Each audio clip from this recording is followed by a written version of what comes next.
Welcome to special analysis. నేను రమా మండవ.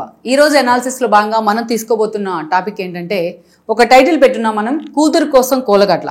దాని continuation చెప్పుకోవాలంటే, తన కూతురు శ్రావణి భవిష్యత్ కోసం ఈరోజు కోలగట్ల వీరభద్రస్వామి వైఎస్ఆర్సీపీని వీడబోతున్నారా లేకుంటే టీడీపీలోకి వెళ్ళబోతున్నారా అంటే అవుననే చెప్పుకోవాలి. ఎందుకంటే గత కొన్ని రోజులుగా ఎస్పెషల్లీ ఉత్తరాంధ్రలో, అది కూడా విజయనగరం పరిధిలో ఈ చర్చ అయితే చాలా సీరియస్గా జరుగుతూ వస్తోంది.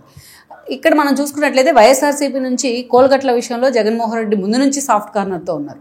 బట్ వేరే పదవుల విషయానికి వచ్చేటప్పటికి బొత్స లాంటి వాళ్ళు అక్కడ నుంచి విజయనగరం నుంచి డామినేట్ చేసిన, ఉత్తరాంధ్ర నుంచి డామినేట్ చేసిన విధానం కావచ్చు, వైఎస్ఆర్సీపీ పూర్తిగా ప్యాక్ అయి ఉన్న సిచ్యువేషన్ కావచ్చు, క్యాస్ట్ ఈక్వేషన్స్ కావచ్చు. బట్ మంత్రి పదవుల విషయంలో మాత్రం కోలగట్ల వెనకబడే ఉన్నారు పార్టీకి లాయల్గా ఉన్నప్పటికీ.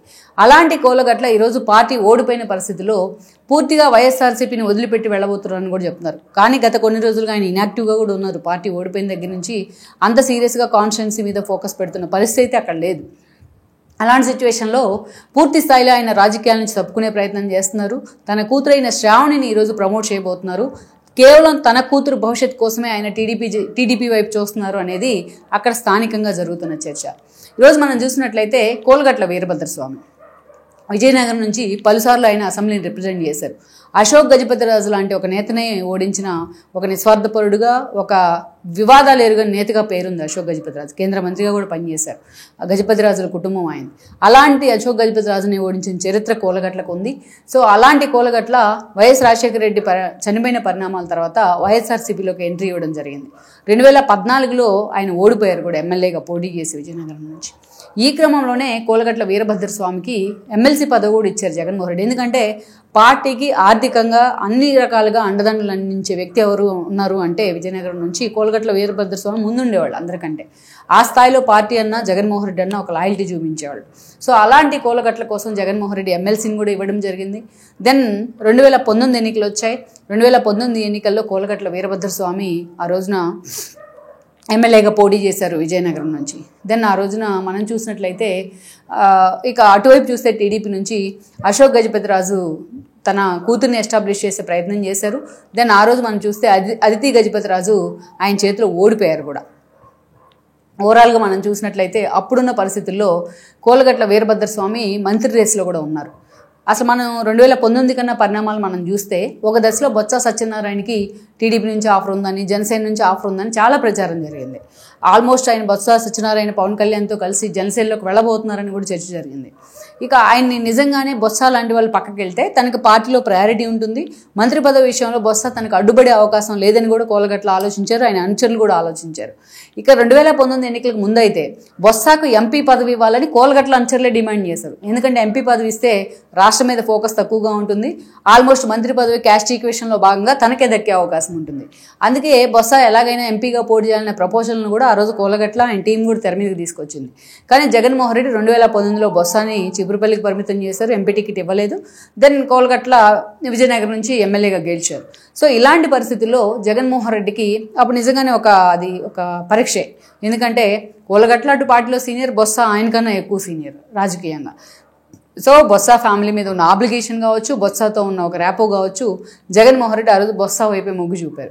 ఇక ఎక్కడ కోలగట్ల వీరభద్రస్వామి ఏదైతే పార్టీ మీద అసంతృప్తి క్రియేట్ అవుతుందనే ఆలోచనతో జగన్మోహన్ రెడ్డి ఆయనకు డిప్యూటీ స్పీకర్ పదవి ఇచ్చే ప్రయత్నం చేశారు. ఒక దశలో ఆయనే స్పీకర్ అని ప్రచారం జరిగింది, బట్ తమ్మినేనికి వెళ్ళడం జరిగింది అవకాశం. దెన్ డిప్యూటీ స్పీకర్గా కోలగట్ల పనిచేస్తూ వచ్చారు. దెన్ మొన్నటి ఎన్నికల్లో అదితి చేతిలోనే ఆయన మళ్ళీ అగైన్ వైసీపీ నుంచి పోటీ చేశారు. అదితి చేతిలోనే ఓడిపోవడం జరిగింది. ఓడిపోయిన తర్వాత పరిణామాల్లో కోలగట్ల ఆల్మోస్ట్ ఈ 12 నెలల కాలంగా 11 నెలలు అయినాయి కూటమి ప్రభుత్వం ఏర్పడి, ఆయన ఓడిపోయి కూడా ఆల్మోస్ట్ సైలెంట్ అయిపోయారు. అంత స్థాయిలో వచ్చి జగన్మోహన్ రెడ్డితో కూర్చుని తన భవిష్యత్ మీద చర్చించిన సందర్భాలు కూడా లేవు. అసలు ఒక దశలో మనం చూస్తే జగన్మోహన్ రెడ్డితో ఆయన టచ్లో కూడా లేరన్న ప్రచారం కూడా ఉంది. ఇదే సమయంలో మనం చూసినట్లయితే ఈ రోజున ఇక్కడ తన కూతురు శ్రావణి భవిష్యత్ కోసం ఆయన టీడీపీ వైపు చూస్తున్నారని కూడా చెప్తున్నారు. అటు అశోక్ గజపతిరాజుతో ఆయన సన్నిహితులతో ఆయన చర్చలు జరుపుతున్నారు. తన కూతురు శ్రావణిని రాజకీయాల్లో ప్రమోట్ చేయాలని ఆలోచన చేస్తున్నారని కూడా ఒక వాదన ఉంది.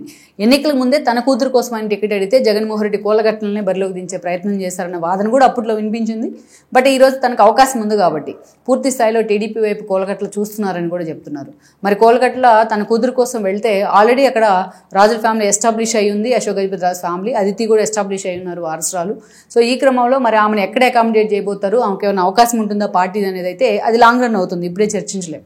సో ఇలాంటి పరిస్థితుల్లో పూర్తి స్థాయిలో అశోక్ గజపతి రాజు ఎంతవరకు కూడా కోలగట్ల వస్తానంటే ఆయన కానీ ఆయన ఫ్యామిలీ కానీ వాళ్ళని ఆ స్థాయిలో వెల్కమ్ చేసే అవకాశం ఉందనేది ఇంకొక క్వశ్చన్. ఎందుకంటే ఆయన ఆల్రెడీ మనం చెప్పుకున్నాం సిన్సియర్ అండ్ దెన్ నీతి నిజాయితీ వీటన్నిటికి కూడా నిలువెత్తు రూపం అంటే అశోక్ గజపతి రాజే.